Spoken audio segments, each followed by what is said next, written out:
কুঞ্জপুর গ্রামে মালতী ও পার্বতী নামে দুই মহিলা বাস করত। মালতী ছিল খুবই গরিব আর পার্বতী ছিল অনেক ধনী। দুইজনেই ছিল একে অন্যের প্রতিবেশী। মালতীর একটি মেয়ে ছিল, তার নাম ছিল তারা।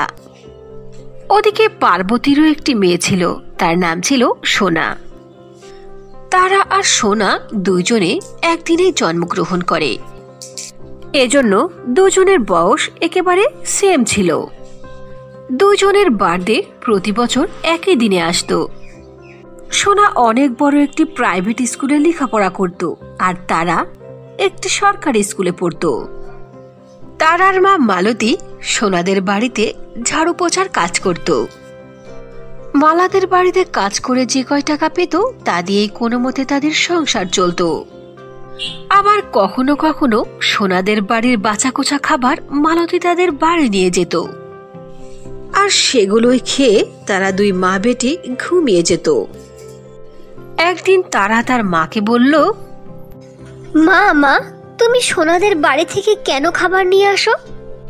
বেটা, যেদিন ওদের বাড়ির খাবার বেঁচে যায় সেদিন আমি বাড়ি নিয়ে আসি। এতে ওদের খাবারও নষ্ট হলো না আর আমাদেরও পেট ভরে গেল, খাবার কিনতে হলো না টাকা দিয়ে।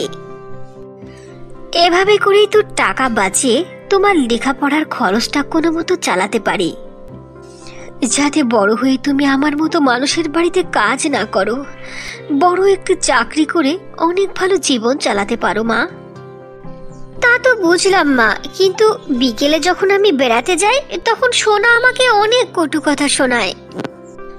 সোনা মানুষের সামনে বলে বেড়ায় আমরা ওদের বাড়ির বাছা কোচা ঝোটা খাবার খাই। আমার অনেক খারাপ লাগে মা এসব শুনতে। মা মা তাই বলছি কি, যদি তুমি ওদের বাড়িতে কাজ ছেড়ে দাও তাহলে আর সোনা আমাকে নিয়ে এভাবে ঠাট্টা করতে পারবে না। প্লিজ মা, ওদের বাড়ি আর কাজে যেও না। বেটা, তুমি এসব চিন্তাধারা বাদ দাও। ওরা ধনী মানুষ, ওরা ঠাট্টা করতেই পারে, এরকম কথায় কিচ্ছু মনে করা যাবে না। যদি আমি সোনাদের বাড়িতে কাজ ছেড়ে দেই তাহলে অন্য কাউকে খুঁজে নেবে, কিন্তু আমাকে কাজ দেওয়ার মতো কে আছে মা? মা, তুমি ঠিকই বলেছ। তারা ছিল খুবই বুদ্ধিমান একটি মেয়ে। সে তার মায়ের কথা খুব সহজেই বুঝে নিল। এরপর বেশ কয়েকদিন কেটে গেল। কিছুদিন পরে তারা ও সোনার বার্থডে চলে আসলো। মালতী পার্বতীর বাড়িতে কাজ করতে গেল। যখন সন্ধে হলো তখন পার্বতী মালতীকে বলল, মালতী, কাল আমার মেয়ে সোনার জন্মদিন। কাল আমাদের বাড়িতে অনেক বড় পার্টির আয়োজন করা হবে। পার্টিতে অনেক লোক আসবে, অনেক লোকের আয়োজন করা হয়েছে, আর সব মানুষের আঞ্জাব ব্যবস্থাপনা তোমাকেই করতে হবে। তাই বলছি আজকে রাত্রে এখানেই ঘুমিয়ে যাও।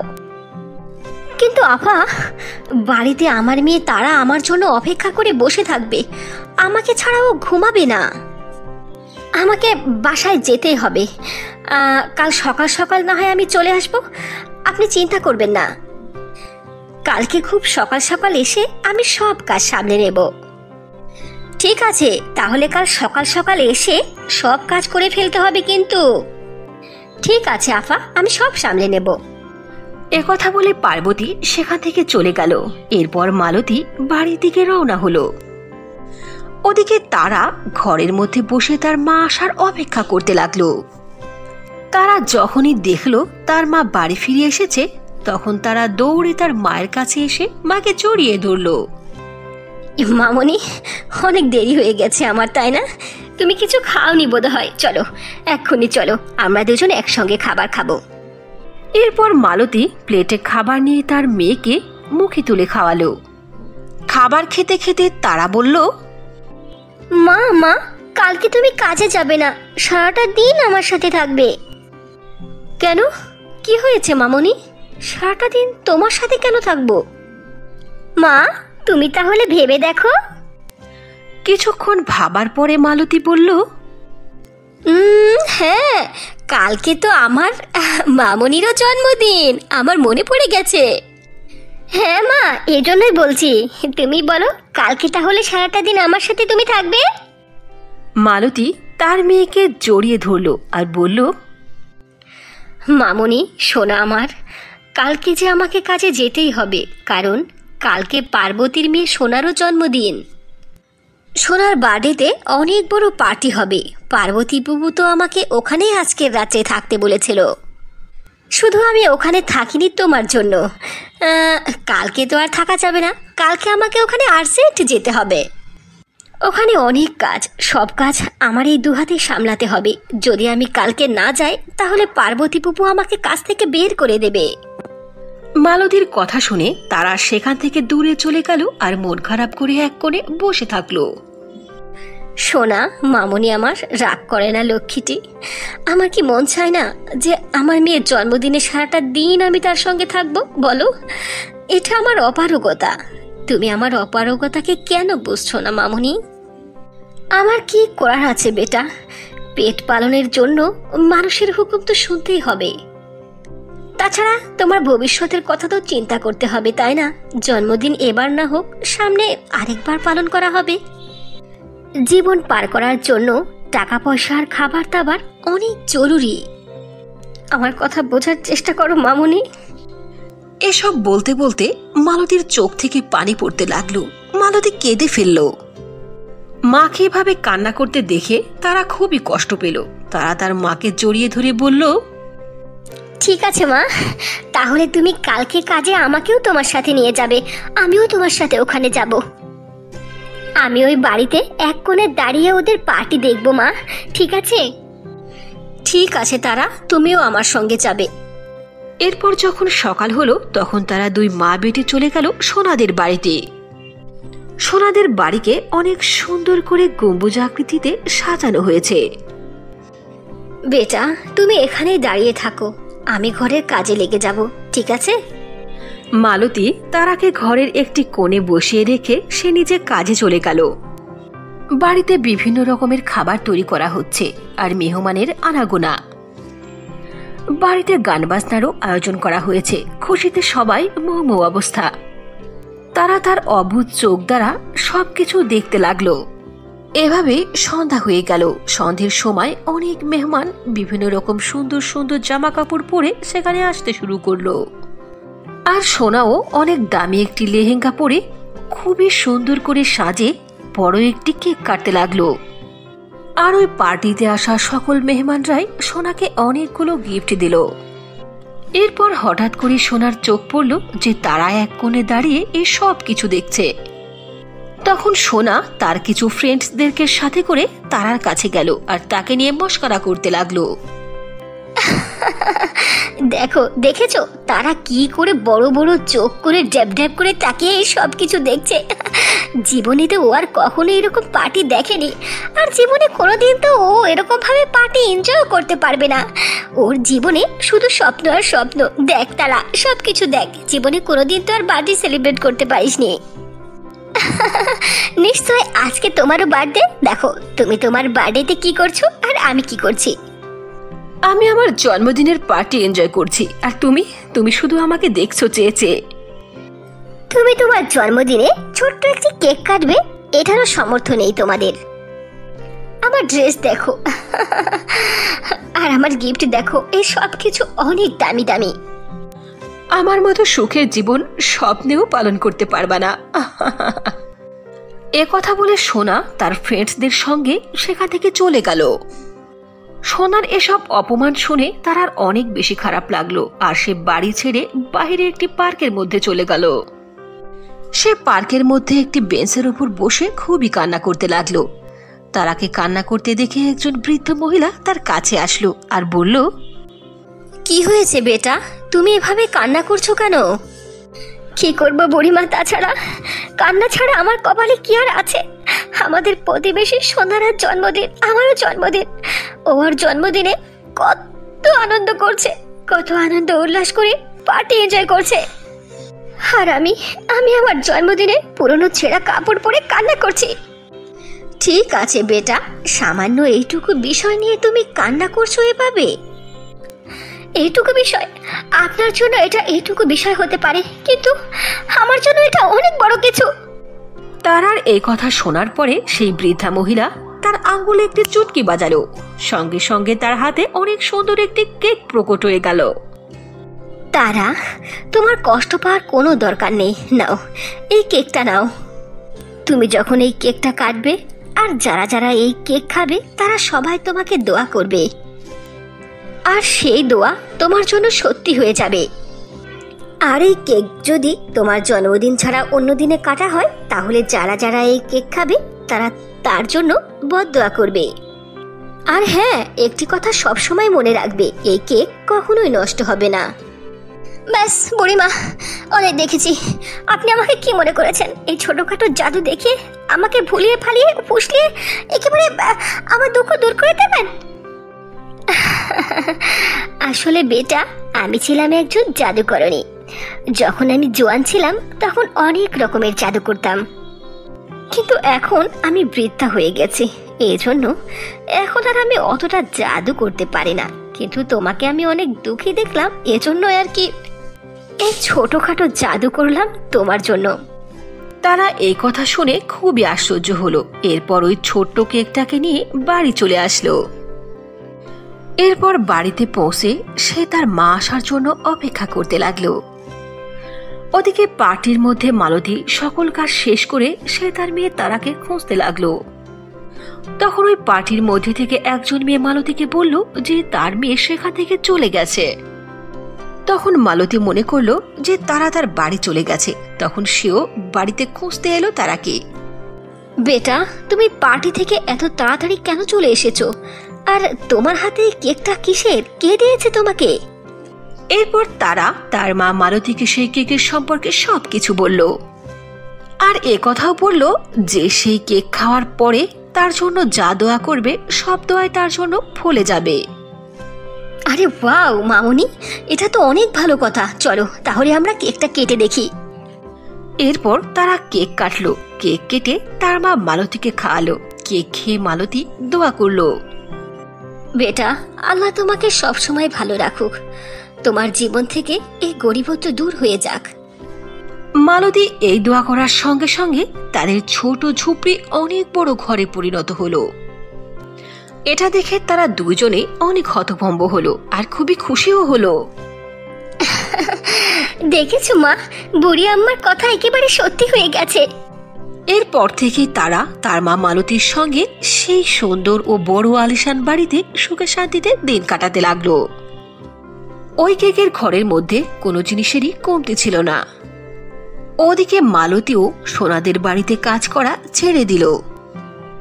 এসব দেখে পার্বতী ও সোনা খুবই চিন্তায় পড়ে গেল যে এত তাড়াতাড়ি মালতী ও তারা কি করে ধনী হয়ে গেল। সোনা বিশেষ করে খুবই হিংসায় জ্বলতে লাগলো, আর সোনা মালতীদের উপরে চোখ রাখতে আরম্ভ করলো। একদিন সোনা তারাদের বাড়িতে জানালা দিয়ে চুপি চুপি তাকিয়েছিল। ওদিকে ঘরের মধ্যে তারা ও মালতী দুজনে কেকের সম্পর্কে কথা বলছিল আর জাদুর কেকের শুকরিয়া আদায় করছিল। জানালার পাশে দাঁড়িয়ে সোনা তাদের সব কথা শুনে ফেলল। ও, তাহলে এই সব কিছুই হলো জাদুর কেকের। এই কেক যদি আমার হয়ে যায় তাহলে আমিও সবচেয়ে ধনী হয়ে যাব। এসব ভেবে একটি প্ল্যান করে সোনা তারাদের বাড়ি চলে গেল আর তার মাকে বলল, আন্টি, তারা বাসায় আছে? হ্যাঁ বেটা, তারা আছে। দেখো, ওর রুমেও লেখাপড়া করছে। যাও, তুমি ওর ঘরে চলে যাও। ও আন্টি, তারা লেখাপড়া করছে, ওকে ডিস্টার্ব করার কোনো দরকার নেই। আমি রাস্তা দিয়ে যাচ্ছিলাম, খুব পিপাসা লেগে গেল তো ভাবলাম আপনাদের বাড়িতে ঢুকে এক গ্লাস পানি খেয়ে যাই। ঠিক আছে বেটা, আমি এক্ষুনি পানি আনছি। এরই মধ্যে তারা কোনো কাজের জন্য তার মা মালতীকে ডাকতে আরম্ভ করলো। মালতী তারার কাছে চলে গেল। আন্টি তো চলে গেল, তাহলে কেকটা কোথায় থাকতে পারে? আর নিশ্চয় কেকটা ফ্রিজে রাখা আছে। এরপর তড়িঘড়ি করে সোনা ফ্রিজটা খুলে দেখলো সত্যি সত্যি ফ্রিজের মধ্যে কেক রাখা আছে। সোনা কেকটাকে নিয়ে তাড়াতাড়ি বাড়ি চলে আসলো। সোনার বাড়ির লোকজন কেক দেখে বলল, সোনা, তুমি কেক কোথায় থেকে আনলে? এই না কালকে আমরা তোমার জন্মদিন পালন করলাম, আবার কেক? মা, আমি আমার স্কুলে খেলার প্রতিযোগিতায় ফার্স্ট হয়েছি, এজন্যই কেক নিয়ে এসেছি। এরপর সোনা কেক কেটে তার মাকে খাইয়ে দিল। কেক খাওয়ার সঙ্গে সঙ্গে তার মায়ের মুখ থেকে বদদোয়া বের হতে লাগলো। সোনা, তুমি কালো কুৎসিত হয়ে যাও আর তোমাদের আলিশান বাড়ি একটু ঝুপড়িতে পরিণত হোক আর তোমরা সবাই ভিক্ষা করো রাস্তায়। এটা বলার সঙ্গে সঙ্গে সবকিছুই বাস্তবে পরিণত হয়ে গেল। মা, তুমি এটা কি করলে? হ্যাঁ হ্যাঁ বেটা, আমি তো বুঝতে পারলাম না আমার মুখ থেকে এরকম বদদোয়া কেন বের হয়ে গেল। এখন তো আমরা গরিব হয়ে গেলাম আর তোমার চেহারা তো কুৎসিত হয়ে গেল। এরপরে তাদের কাছে আর কোনো টাকা পয়সা রইল না। তারা অর্থের অভাবে পেটের দায়ে ভিক্ষে করতে আরম্ভ করলো। একদিন সেই রাস্তা দিয়ে তারা অনেক বড় একটি দামি কারে চড়ে শপিং করতে যাচ্ছিল। তারা সোনাদের দেখে গাড়ি থেকে নামলো আর তাদের এসবের কারণ জিজ্ঞেস করলো। তারা আমাকে ক্ষমা করে দাও। আমি ভুল করে তোমার কেক চুরি করেছিলাম। ভেবেছিলাম আমি দুনিয়ার মধ্যে সবচেয়ে ধনী হয়ে যাব। এরপরে আমার এই অবস্থা হয়েছে আর আমার এই পাপের শাস্তি আমার পরিবার সহ ভোগ করছে। প্লিজ দয়া করে ক্ষমা করে দাও। সোনা, ওটা ছিল জাদুর কেক। জন্মদিন ছাড়া অন্য কোনো দিন যদি কেক কেটে কাউকে খাওয়ানো হয় তাহলে সে বদদোয়া করে আর সেই বদদোয়া সত্যতে পরিণত হয়। তোমার এই অবস্থা ঠিক করতে চাইলে ঠিক 1 বছর তোমাকে এভাবেই কাটাতে হবে। 1 বছর পরে যখন জন্মদিন আসবে সেই দিন আবার নতুন করে কেক কেটে খাওয়াবে। তুমি যখন কেক কেটে খাওয়াবে আর কেক খেয়ে তোমার জন্য দোয়া করবে তখনই তোমার এই সব অবস্থার পরিবর্তন হয়ে যাবে। এভাবেই 1 বছর পর্যন্ত সোনা তার পরিবার সহ তার কুকর্মের শাস্তি ভোগ করতে থাকলো। কোনো একটি গ্রামে রেশমি ও কাজল নামে দুইজন যমজ বোন বাস করত। তাদের দুই বোনের চেহারা একরকম হলেও রেশমি ছিল দেখতে খুবই কালো আর কাজল ছিল দেখতে খুবই সুন্দরী। কাজল সারাটা দিন ধরে আয়নার সামনে বসে বসে রূপচর্চা করত। তার রূপের অহংকার ছিল প্রচুর। রেশমির কালো রঙের কারণে তাকে নিয়ে সে ঠাট্টা করত, কিন্তু তাদের মা বাবার কাছে দুইজনেই ছিল সমান। দুই বোন একই স্কুলে লেখাপড়া করত। কাজল কিছুতে রেশমির সঙ্গে স্কুলে যেতে পছন্দ করত না। তবে একদিন রেশমি লাঞ্চ বক্স আনতে ভুলে গিয়েছিল। সে টিফিনের সময় কাজলের কাছে গেল আর বলল, কাজল, আজ আমি লাঞ্চ বক্স আনতে ভুলে গিয়েছি। আমার প্রচন্ড ক্ষুধা পেয়েছে। প্লিজ আজকে তোমার লাঞ্চ আমার সঙ্গে শেয়ার করো না। ইম্পসিবল, তোর মতো কালোর কয়লার সঙ্গে আমি আমার লাঞ্চ শেয়ার করতে পারবো না। তখন সেখানে কাজলের বান্ধবী চলে আসলো আর বলল, আরে রে কাজল, এটা তোমার বোন না? কি আশ্চর্য, একজন হোয়াইট আর একজন ব্ল্যাক। এ কথা শুনে সব বাচ্চারা জোরে জোরে হাসতে আরম্ভ করলো। এতে কাজল নিজেকে ইনসাল্ট মনে করলো। সে চিৎকার করে রেশমিকে বকা দিতে লাগলো আর বলল, কালের কলা কুৎসিত কোথাকার, কতবার তোকে বলেছি খবরদার তুই আমাকে বোন পরিচয় দিবি না। আমাকে ইনসাল্ট হতে দেখে তোর অনেক ভালো লাগছে তাই না? এখানে দাঁড়িয়ে কি দেখছিস? যা এখান থেকে। কাজলের এরকম ব্যবহারে রেশমা অনেক কষ্ট পেল। সে কান্না করতে করতে তার ক্লাসে চলে গেল। এরপর যখন ছুটি হলো দুই বোন একসঙ্গে বাড়িতে গেল। বাসায় গিয়ে কাজল তার মা প্রণামকে বলল, মা, এই কালের কলাটার সঙ্গে কেন আমাকে একই স্কুলে ভর্তি করে দিয়েছো? ওর জন্য আমার অনেক ইনসাল্ট হয়। আজ অনেক কিছু সহ্য করেছি, ওকে অন্য স্কুলে ভর্তি করে দাও বলছি। কাজল বেটা, এ কেমন কথা বলছো? রেশমি তোমার আপন বোন, আর বিপদে আপদে নিজের বোনই কাজে আসে। ইম্পসিবল, ওর মতো কালির কয়লা আমার জীবনে কখনো কাজে আসবে না। দেখছো না আমি ফর্সা, আমি সুন্দর, আমার জীবনে কোনো দুঃখ আসবে না। এ কথা বলে কাজল সেখান থেকে চলে গেল। কিছুক্ষণ পরে প্রণাম রেশমির রুমে গেল আর তাকে বলল, রেশমি বেটা, তুমি তাড়াতাড়ি তৈরি হয়ে নাও। আর সন্ধ্যার দিকে তোমাদের প্রতিবেশীর আন্টির বাড়িতে বিয়ের অনুষ্ঠান আছে, ওখানে যেতে হবে। মা, আমি পার্টিতে যাব না, এসব আমার ভালো লাগে না। এরকম বলতে নেই মা, আমরা সবাই একসঙ্গে যাব। মা, কাজল তো আমাকে সঙ্গে নিতে চায় না, আমার জন্য ওর অনেক ইনসাল্ট হয়। বেটা, তুমি কাজলের কথাকে কিছু মনে করো না, ও তো ছোট। এরপর প্রণাম কাজলকে ডাকতে লাগলো। কি হয়েছে মম, কেন ডাকছো? বেটা, সন্ধ্যার দিকে পার্টি, ওখানে যেতে হবে, তাই বলছি তোমরা দুইজন একসঙ্গে মার্কেটে গিয়ে একটি গিফট কিনে আনো। না মা, আমি ওর সঙ্গে মার্কেটে যাব না, তুমি আমাকে টাকা দাও, আমি একাই কিনে আনছি। যদি তোমার রেশমির সঙ্গে যেতে পছন্দ না হয় তাহলে তোমারও যাওয়ার দরকার নেই। আর শুনে রাখো, আজ থেকে তোমার পকেট মানি বন্ধ। মাম্মি, তুমি কেন রাগ করছো? আচ্ছা ঠিক আছে, তুমি টাকা দাও, আমরা দুইজনে একসঙ্গে যাচ্ছি। এ কথা বলে কাজল মুখ গোমরা করে টাকা নিয়ে রেশমির সঙ্গে বাজারে যেতে লাগলো। রাস্তার মধ্যে সে চিৎকার করে করে বকতে লাগলো আর বলল, আমার গা ঘেঁষে ঘেঁষে হাঁটার কোনো দরকার নেই, আমার পেছনে পেছনে আয়, বুঝেছিস? তোর মতো কালো বাঁদর যদি আমার সঙ্গে সঙ্গে হাঁটে তাহলে সবাই আমাকে দিকে হাসবে। ঠিক আছে, তুমি আগে আগে যাও, আমি তোমার পেছনে পেছনে হাঁটছি। দুইজন কিছু দূর চলার পরে তারা দেখতে পেল একজন কালো বৃদ্ধা মহিলা। বেটা, তোমাদের কাছে টাকা থাকলে কিছু টাকা দাও, 2 দিন হচ্ছে আমি কিচ্ছু খাইনি।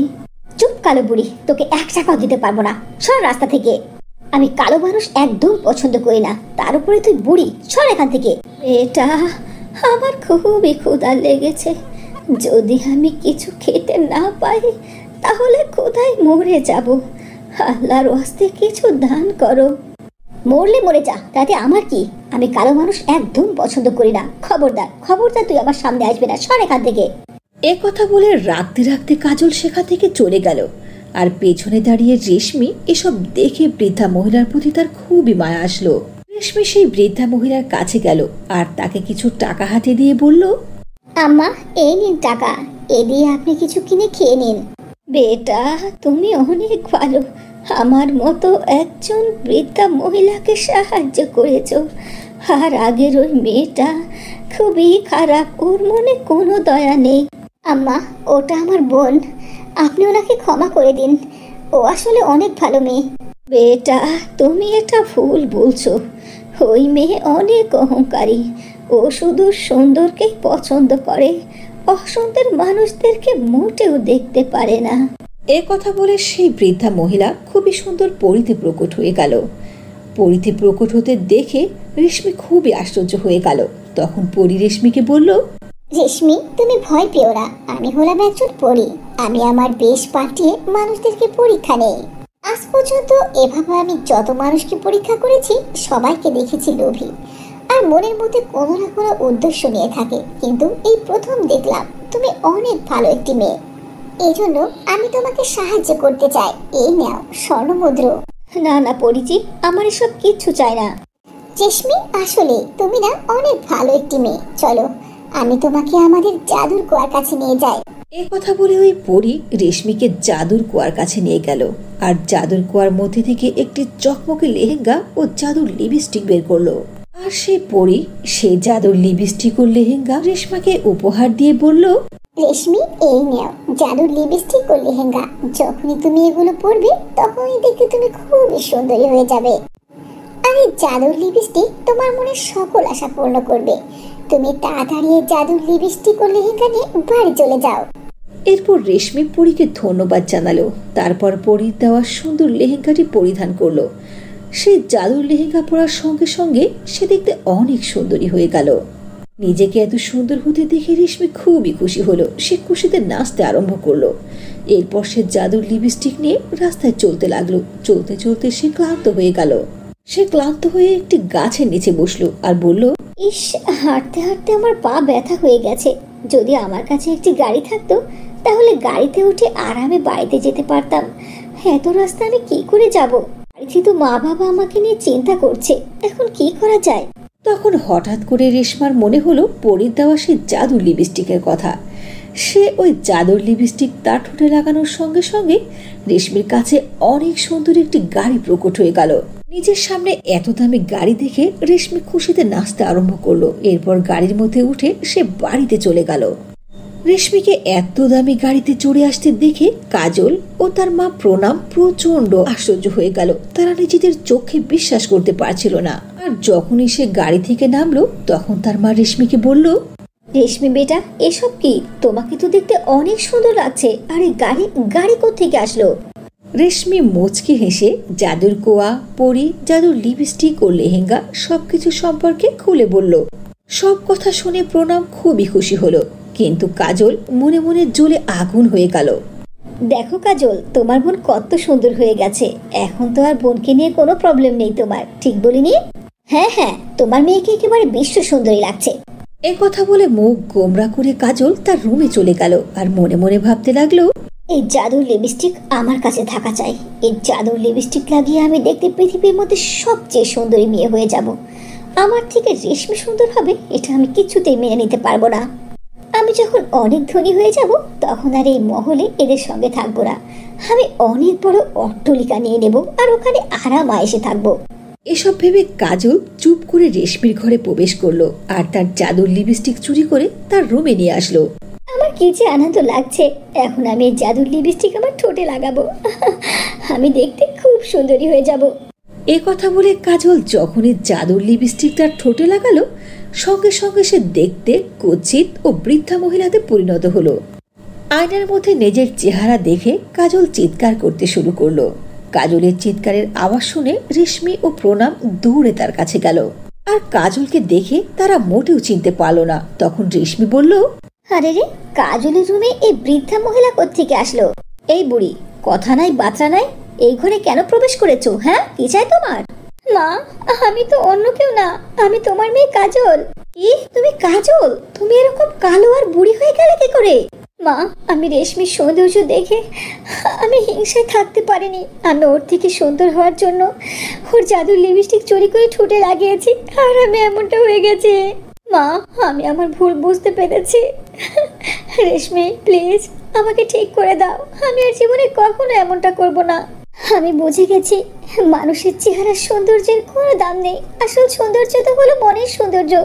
কাজল তার ভুল বুঝতে পেরেছে। এ কথা শোনার পরে রেশমি জাদুর লিপস্টিককে বলে কাজলকে আবারও আগের মতো ঠিক করিয়ে দিল। এরপরে কাজলের ব্যবহার একেবারেই পাল্টে গিয়েছিল। কাজল আর জীবনে কখনো লোভ করেনি ও মানুষের সঙ্গে খারাপ ব্যবহার করেনি। সে রেশমিকে নিজের বোনের মতোই ভালোবাসতে লাগলো। তারপর থেকে রেশমি, কাজল ও তাদের মা প্রণাম হাসি খুশিতে বাকিটা জীবন পার করতে লাগলো।